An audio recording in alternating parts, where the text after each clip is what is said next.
天域中一片暗黑。九大副盟主和九域天神阁阁主站立在这片虚无中，他们的龙袍随风飘动，面色严肃无比，各自的气息如同深渊中的暗流，翻涌着无形的力量。下一秒，他们的双手快速结出繁复的印法，随着他们催动玄妙道法后，这片空气中开始凝聚出一股股沉重而古老的力量。突然间，10个道法在触碰的刹那间爆发出刺耳的魔音，一道魔音似从虚空深处传来，充满了无法言喻的邪恶。随着魔音扩散，众人的视线被一片扭曲的波纹所吞没，如同窥视到了另一个世界一般。在扭曲的波纹中，一道巨大的魔脸缓缓浮现，它的轮廓模糊不清，却散发着一种令人窒息的恐怖气息。那是一张魔之脸庞，它的双眼深邃无底，仿佛能吞噬一切光明。当它咧开巨嘴，一股强大的吸力瞬间笼罩了整个中枢区。无数御灵御魂在魔脸面前瑟瑟发抖，他们的哭嚎声在虚空中回荡，却无人能给予一丝怜悯。九大副盟主和九域天神阁阁主面对这股无上的邪恶力量，却显得异常坚定。他们的目光如炬，口中念念有词，将自己所掌握的道法尽数注入那扭曲的魔脸之中。献祭吧，这将是你们的荣耀。九大副盟主的声音在天域中回荡，每个字都带着不容置疑的威严。随着他们话语的落下，魔脸张开了巨嘴，那是一种无法用言语形容的恐怖景象。所有的光明似乎都能够被其所吞噬，只剩下了无尽的黑暗与绝望。天域之中，魔风怒号，无尽的黑暗如同活物一般蠕动着。突然间，一股噬魂的吞噬之力如狂澜巨浪，向着四散的御灵御魂铺天盖地般席卷而去。御灵御魂们感受到了这股力量的恐怖，他们的眼中闪过一丝惊恐与无助，仿佛知晓了自己的命运已被无情的宣判。在这股力量面前，御灵御魂们像是被抽离了所有反抗之力的傀儡，无力挣扎，只能任由那股吞噬之力将他们包裹蚕食。他们发出乌拉呜的悲鸣，声音在魔脸的巨嘴中回荡，仿佛是在诉说着最后的绝望与不甘。一道道玉光在魔脸的吞噬下暗淡消散，不到半日时间，天域中的无数御灵御魂变成了魔脸的腹中之物。魔脸那张充满了邪恶与深邃的面孔，仿佛是通往地狱深渊的门户。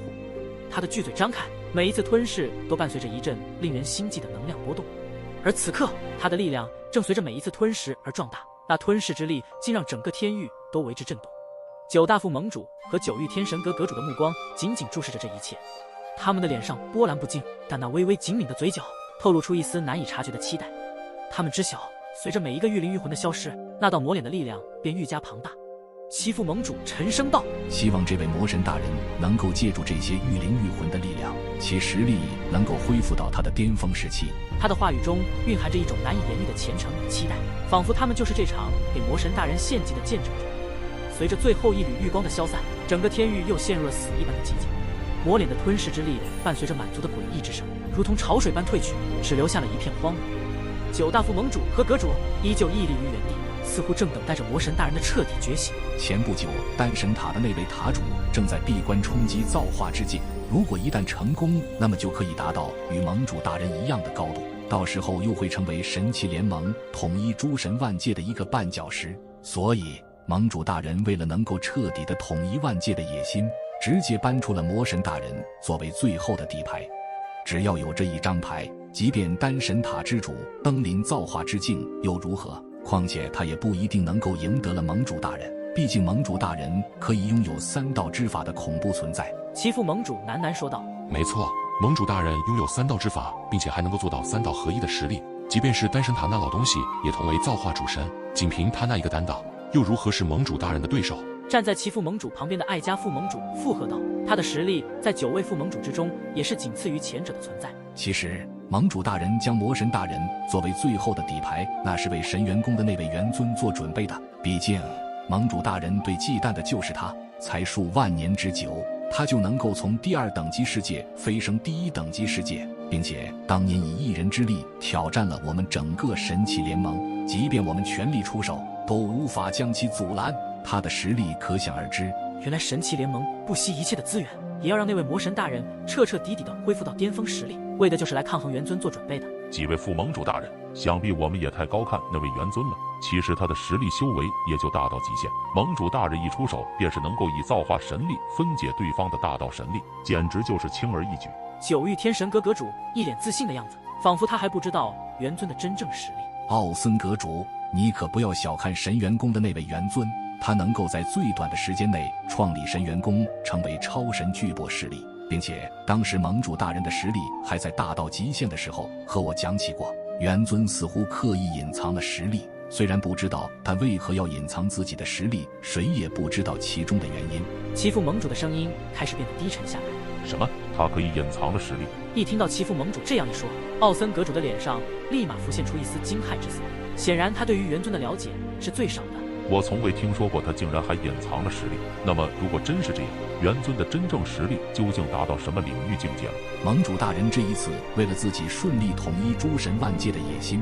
他要将这些能够阻挡他的统统抹除掉。元尊的真正实力，至少他也是一位登临造化之境的主神。其父盟主的声音不大，但是传入在场的几位其他副盟主和奥森阁主的耳朵中时，就如同天外陨石撞击在大海中的那一种炸裂震撼感，不断地冲击着他们体内的每一处部位。造化主神，元尊的真正实力竟然也是与盟主大人一样登临造化之境了。其余的副盟主也纷纷被这一道震撼的消息给震慑住了。